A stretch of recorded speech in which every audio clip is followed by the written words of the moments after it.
Greg Heffley says that his parents protect his younger brother Manny like he's a prince. And while Manny has gotten a lot of preferential treatment, I would argue that Greg is just as spoiled. So in this video, I'm going to be talking about how Greg Heffley is a spoiled kid. On that same Christmas in the very first Diary of a Wimpy Kid book, Greg got a brand new weight set. And his wrestling unit just started in November, so his dad really decided to splurge.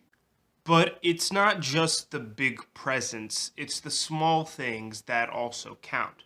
In Diary of a Wimpy Kid Dog Days, when the Heffley family got to the water park, he convinced his mother to rent a double stroller. Greg is a middle school kid, and strollers are meant for babies. But the fact that his mom got him that just shows that he has influence. In that same book, Greg Heffley gets to go on a vacation to the beach with the Jefferson family. And while Greg believes that his mom set up this vacation so that he and Rowley could get back together, we have to remember that in the very beginning of the book, Greg's mom said that money was tight and the entire family couldn't go to the beach for vacation. So Susan basically excluded Roderick and Manny, and also her husband, from going on a vacation.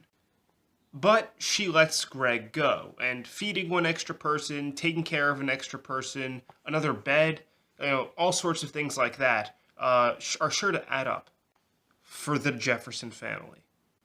He also never got in trouble for the incident with Rowley where he hit him with a balloon. Speaking of Rowley, the two often sleep over at each other's houses, across several books too. And one last example I'm going to give is when the Heffley family dropped hundreds of dollars on an instrument that Greg could play for the school band. And in Rowley Jefferson's journal entries, what we see is that Greg Heffley has a ton of toys in his room that his mother basically gives to him. So while Greg is definitely not living it up like Manny, I think he still is a spoiled child to some extent.